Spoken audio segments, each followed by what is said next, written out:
Bismillah, alhamdulillah, wa salatu wa salam ala rasulillah wa ala alihi wa sahbihi wa man wala. So, we are still in the chapter that discusses the different kinds of impurities and najasat.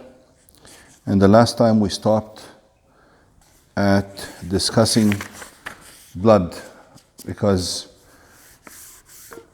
blood can be classified into different kinds and there's different opinions about the different kinds. But what we know for sure is that the blood of menstruation, for sure, that is najis, and nobody said anything else about it, but that it is impure and unclean.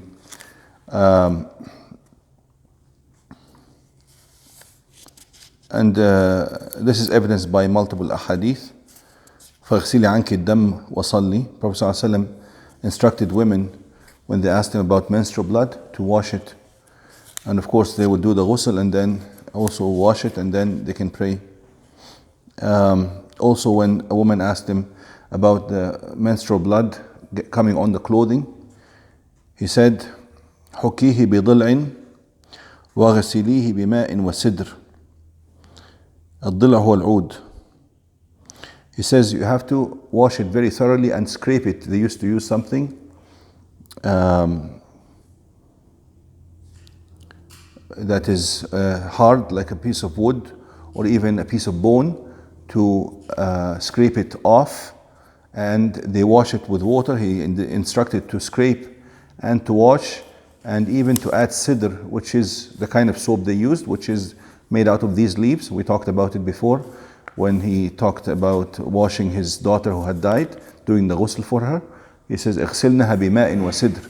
Sidr is basically what they had to give the water a good scent and to cleanse, give it more cleansing properties. Now, but when we came to the blood, other bloods of human being other than the blood of menstruation, we mentioned multiple evidences that show that blood is not really najis. And the reason we brought all these evidences is that the vast majority of the scholars, the overwhelming majority, consider the blood as najis, unclean. So we had to bring the ahadith that show that it isn't, and this is the opinion of such imams like Imam Al-Albani, Uthaymeen, Shawkani. They consider the blood of the human being as clean and pure. And we talked about Umar ibn Khattab, right? The Muslims in general in their battles. Sa'd ibn Mu'adh, when he was in the masjid, he was bleeding. Prophet ﷺ asked him to stay in the masjid in a tent. And one very important piece of evidence is that the shuhada كفنوهم في دمائهم. The shaheed has blood on him. Prophet ﷺ clearly instructed, he says, shroud them with their blood, don't wash it. So it is unconceivable that he would, if it was najis, to actually shroud them and bury them with najasa on them. Wouldn't make any sense, correct? That's a very strong piece of evidence. Because when he came to the person who was being punished in his grave, he says he did not avoid his own urine. He did not make sure that the urine doesn't come on him. He did not cleanse himself from urine. And he was getting punished in the grave for that najasa being on him during his life, of course, and of course affects his salah and so on. But here he told them to bury them with their blood on their bodies and to shroud them with their blood on their bodies. And it's very clear. So the evidence is very strong to indicate that blood is pure. And this is a good example that sometimes the haqq, the truth, or the right opinion could be with a very small minority. You can count the number of scholars throughout Muslim history who said that blood is pure. But you will find thousands, if not hundreds of thousands, who said that the blood is impure, and they said, وَيُعْفَى عَنْ يَسِيرِ, that if it's a very small amount, it's okay. They said if it's maybe this big, like a size of a dirham, like a coin, it's okay, because it's difficult to totally avoid. But this distinction between plenty or little, where did they get it from? There's nothing in the Sunnah or the Quran to show us this. On the contrary, the Sunnah indicates that even if it is profuse, it does not affect your salah. Correct? We talked about all this in detail. Then when it comes to the blood of animals that were not allowed to eat, definitely najis. Nobody said anything else but that. If it's, for instance, a donkey, the domestic donkeys, we're not allowed to eat them, or the blood of a dog or something, definitely those animals, as-siba, those carnivorous animals, we're not allowed to eat them. Though their blood is definitely najis, nobody would say anything but that. Go ahead. The blood of one person, we know from the hadith that it's not najis, but is it not najis for the other person too? So if one person is bleeding and his blood is On somebody else, no, it's not najis, period, at all, of course.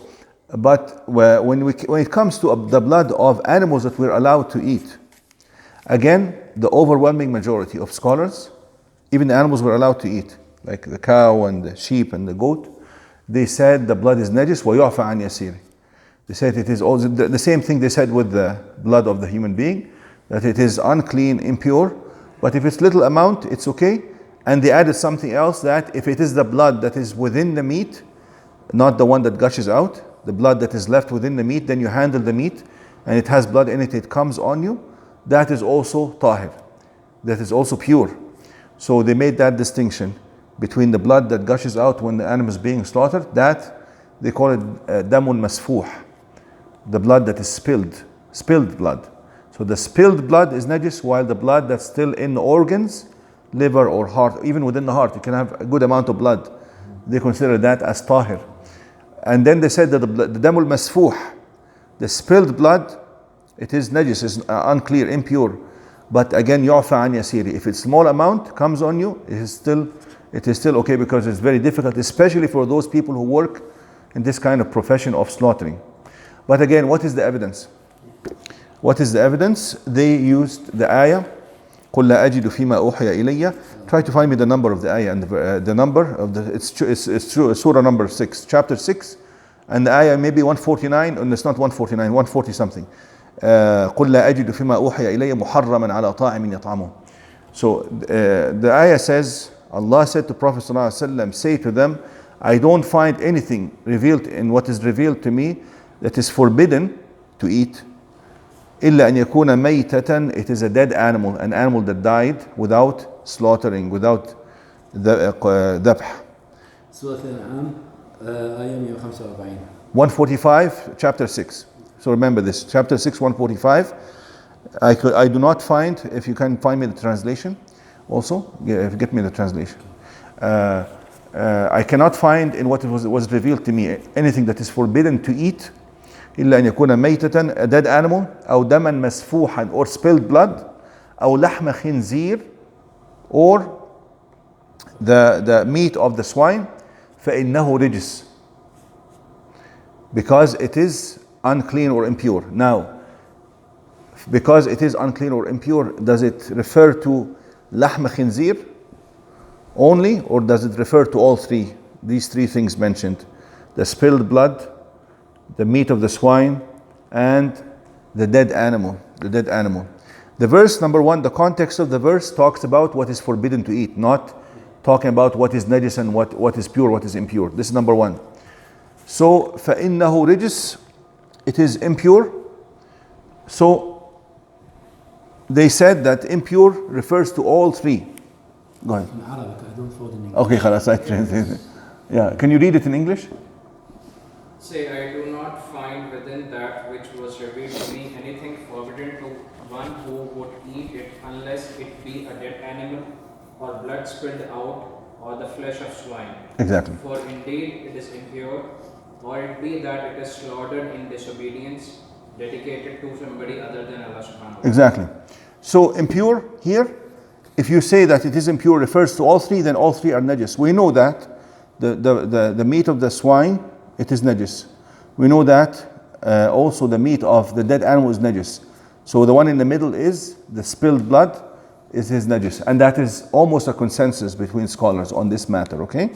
But there are evidences that that can go against this. One of them is that one time Prophet ﷺ was praying towards the Kaaba. He was in Mecca, and Abu Jahl came and he brought the intestines and the inside of an animal they just slaughtered, and he just put it on his back. Put it on his back, trying to, basically assault him or insult him. So? Exactly. So He put that on his back, and you can imagine, of course, it will have the feces of that animal in the intestines, but it will also definitely have blood as well. Okay, Prophet ﷺ continued his salah after that, and he did not cut his salah. Because we know that this is the thing, the feces and urine of that animal itself, the feces and urine, according to Sharia, is not impure. The animal that we are allowed to eat, the feces and urine is not impure. I actually sent this question to a scholar I know in Egypt. He has a PhD in Sharia. So I asked him, said to him, the feces and the urine of the animal that we can eat is in Sharia, it is considered as pure. Pure doesn't mean you eat it, but pure means that if it touches your clothing or your skin, it does not have to immediately be washed out. Like if you had to pray, you can pray with this thing on you, but then of course for cleanliness you have to wash it out at some point. But let's say the prayer time has come and you are outside and you are slaughtering, so the feces and the urine do not affect you. You can pray with them, but then the blood would. So he said, he just gave me an answer. He says, هذه الأمور تعبدية. He says, he doesn't have a clear explanation for why it is like this. We have to take it based on the text. But there is text that goes against it as well, such as what I mentioned to you when the Prophet ﷺ prayed with all this on his back, and it probably stained his clothing. And also Ibn Mas'ud one time slaughtered an animal, and he's one of the scholars of the Sahaba, and the blood gushed on him, and he was covered, his clothing was covered in blood, and the prayer time came, and he prayed, and he did not change or wash it. So, but then again, as we talked the other night, consensus has its weight. It's almost a consensus between scholars. Imam al-Shawkani again said, I don't see an evidence that it is impure. But you can only count 1 or 2 or 3 scholars throughout Muslim history who considered the blood of, the gushing blood of those animals as pure, but the vast majority, almost a consensus. This is even stronger than the blood of the human being. Because I said the majority said the blood of a human being is impure, but here almost a consensus, if not a consensus. So we have to consider it as impure if it is gushing blood, okay?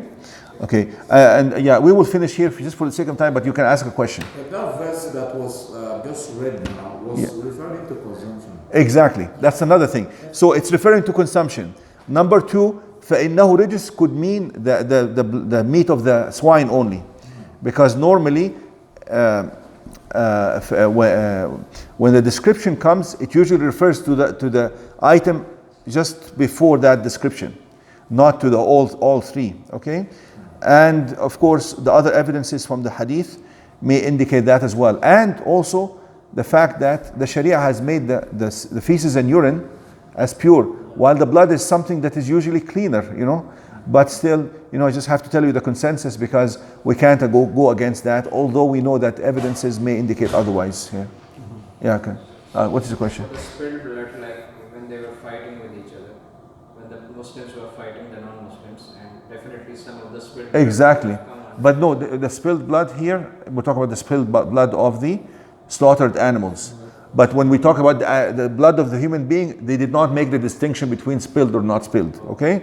The distinction between spilled blood or blood within the flesh is only when it comes to animals that we are allowed to eat, only to that. So considering the ayah, that the ayah says that spilled blood is not pure.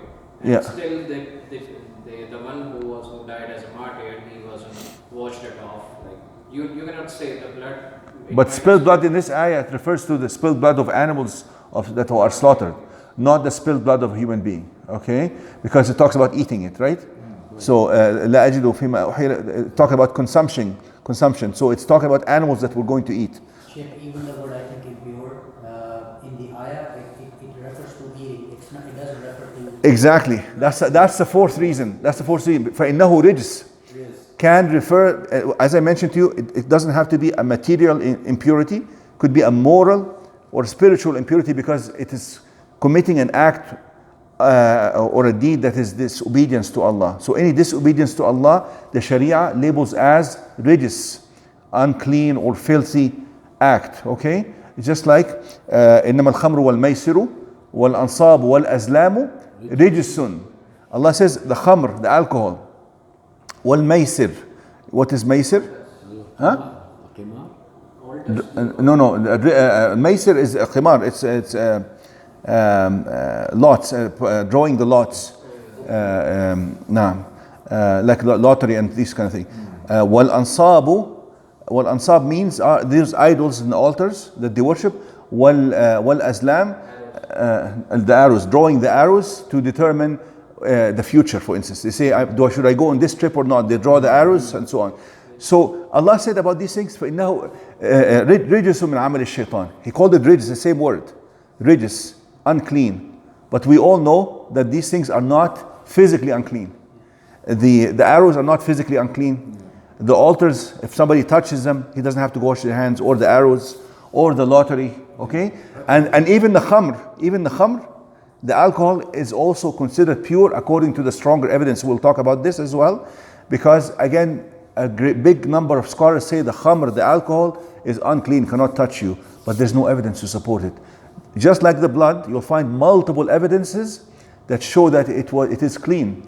But Actually, Sheikh, you discussed this in the previous classes when you were discussing. I didn't discuss the alcohol part. Because when I asked you about sanitizing it all. Yes, I discussed it with you one time, but we did not. In this new class, we haven't discussed it. Yeah, because they used to, when it became forbidden to consume, they spilled it in the roads of Medina where people walk, and it is haram to spill any najasa in the roads, but they spilled it, and the roads of Medina were flowing with that alcohol. Even one time, Prophet ﷺ, in his presence, a man brought him like a big jar of alcohol, to drink. So he says, no, this is haram to drink. So the man actually opened it and spilled it while they were sitting in the same place they were sitting. If it was najasa, they wouldn't have done. He wouldn't have. You cannot come and pour urine, for instance, or something like this, najasa, in the presence of the Prophet ﷺ. It's just not proper. So there's multiple evidences. But anyhow, yeah, correct. Even the word rijs can have multiple meaning. But again, we have to follow the consensus of this matter. Okay, inshallah. Stop here.